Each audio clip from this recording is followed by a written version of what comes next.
السلام علیکم ورحمۃ اللہ وبرکاتہ۔ نحمده ونصلی علی رسوله الکریم، اما بعد، فاعوذ باللہ السمیع العلیم من الشیطان الرجیم، بسم اللہ الرحمن الرحیم۔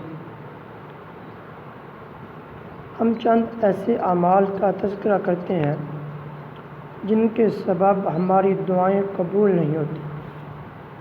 پہلے نمبر پر غفلت اور بے توجہی سے دعا کرنے والا۔ کہ دعا کرنے والا شخص اس میں یہ کمزوری ہو کہ اس کا دل اللہ تعالیٰ کی طرف متوجہ نہ ہو، بلکہ رسمی طور پر ہاتھوں کو اٹھائے اور دعا کرنا شروع کر دے، یا بناوٹی آہ و بکار چیخ و پکار میں اللہ کو یاد کرے۔ ایسے شخص کی دعا کو اللہ تعالیٰ قبول نہیں فرماتے، جیسا کہ رسول اللہ صلی اللہ علیہ وسلم نے فرمایا، تم اللہ تعالیٰ سے اس طرح دعا کرو کہ تمہیں اس کی قبولیت کا کامل یقین ہو، اور جان لو یقیناً اللہ تعالیٰ غافل اور لاپرواہ لوگوں کی دعاؤں کو قبول نہیں فرماتا۔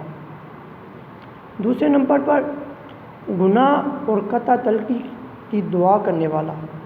ایک شخص گناہ کرتا ہے اور اپنے مسلمان بھائی سے قطع تعلقی رکھتا ہے، اللہ تعالیٰ بندے کی ہر دعا کو قبول کرتا رہتا ہے، یہاں تک کہ بندہ گناہ کرنا شروع کر دے، تب اللہ تعالیٰ اس کی دعا کو قبول نہیں کرتا۔ چنانچہ سیدنا ابو ہریرہ رضی اللہ تعالیٰ عنہ فرماتے ہیں کہ رسول اللہ صلی اللہ علیہ وسلم نے ارشاد فرمایا، بندے کی ہمیشہ دعا قبول کی جاتی ہے جب تک وہ گناہ نہ چھوڑ دے اور قطع تلقی نہ کرے۔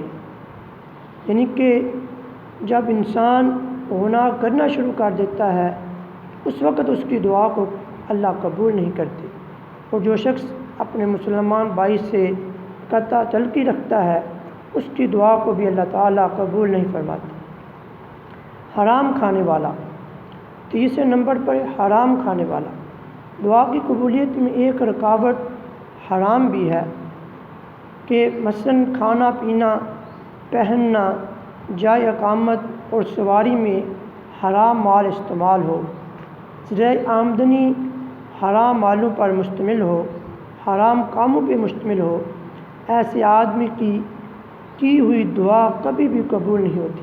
جیسا کہ سیدنا ابو ہریرہ رضی اللہ تعالیٰ فرماتے ہیں کہ رسول اللہ صلی اللہ علیہ وسلم نے ایک آدمی کا ذکر فرمایا کہ ایک شخص دور دراز کا سفر کرتا ہے، اس کے بال گرد آبار ہیں، اور وہ اپنے ہاتھوں کو آسمان کی طرف اٹھا کر کہتا ہے کہ اے رب، جب کہ اس کا کھانا حرام ہوتا ہے، اس کا پینا حرام کا ہوتا ہے، اس کا لباس حرام ہوتا ہے، اور حرام ہی سے اس کی پرورش کی ہوتی ہے، تو اس کی دعا کہاں قبول ہوگی۔ چوتھے نمبر پہ امر بالمعروف اور نہی عن المنکر کا فریضہ چھوڑنے والا، ترک کرنے والا۔ جیسا کہ سیدنا حذیفہ بن یمان رضی اللہ تعالیٰ عنہ سے روایت ہے کہ رسول اللہ صلی اللہ علیہ وسلم نے فرمایا، اس ذات کی قسم جس کے ہاتھ میں میری جان ہے، تم ضرور امر بالمعروف اور نہی عن المنکر کا فریضہ سر انجام دیتے رہو، ورنہ قریب ہے کہ اللہ تعالیٰ تم پر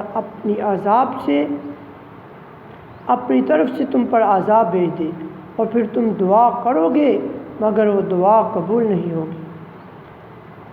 پانچویں نمبر پر ہے دعا کی قبولیت کے لیے جلد بازی کرنا، مایوس ہو کر دعا کرنا ترک کر دینا۔ کہ دعا قبول نہیں ہوئی، بندہ مایوس ہو گیا اور اس نے دعا کرنا ہی چھوڑ دی۔ جیسا کہ سیدنا ابو ہریرہ رضی اللہ تعالیٰ فرماتے ہیں رسول اللہ صلی اللہ علیہ وسلم نے ارشاد فرمایا، بندے کی دعا اس وقت تک قبول ہوتی ہے جب تک وہ جلدی نہ کرے۔ تو ساتھ کہتا ہے کہ میں نے دعا کی مگر میری دعا قبول نہیں کی گئی۔ دعا اس نیت سے کرتا ہے کہ اس کی دعا کو جلد قبول کیا جائے، اور جب دعا قبول نہیں ہوتی ہے ساتھ یہ بھی کہتا ہے، اللہ سے گلہ کرتا ہے، شکوہ کرتا ہے کہ میری دعا قبول کیوں نہیں کی گئی۔ آپ صلی اللہ علیہ وسلم سوال کیا گیا، اللہ کے رسول جلدی کرنے کا کیا مطلب ہے؟ تو آپ صلی اللہ علیہ وسلم نے فرمایا، دعا کرنے والا یوں کہے کہ میں نے کئی مرتبہ دعا کی ہے لیکن مجھے قبولیت کے کوئی آثار دکھائی نہیں دیتے، پھر وہ اکتا کر دعا کرنا ہی چھوڑ دے۔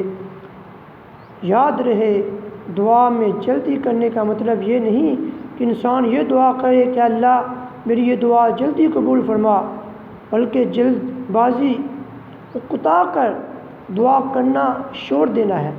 جلد بازی یہ نہیں کہ بندہ اللہ سے دعا کہ اللہ تعالیٰ یہ چیز مجھے جلد عطا فرما، اسی وقت عطا فرما، بلکہ جلد بازی یہ ہے کہ بندہ دعا کرنا ترک کر دے، اکتا جائے اور دعا کرنا ترک کر دے۔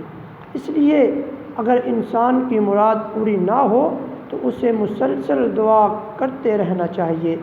یا ہم نے ایسے امور کا ذکر کیا ہے جو دعا کی قبولیت کا سبب بن سکتے ہیں۔ اللہ تعالیٰ کی رحمت سے کامل امید رکھتے ہوئے ان کو اختیار کیا جائے۔ ان میں سے چند اسباب کو اختیار کرنا بھی فائدے سے خالی نہیں۔ قبولیت دعا کے حوالے سے یہ بات بھی ذہن نشین کر لینی چاہیے کہ قبولیت دعا کی کئی صورتیں ہیں۔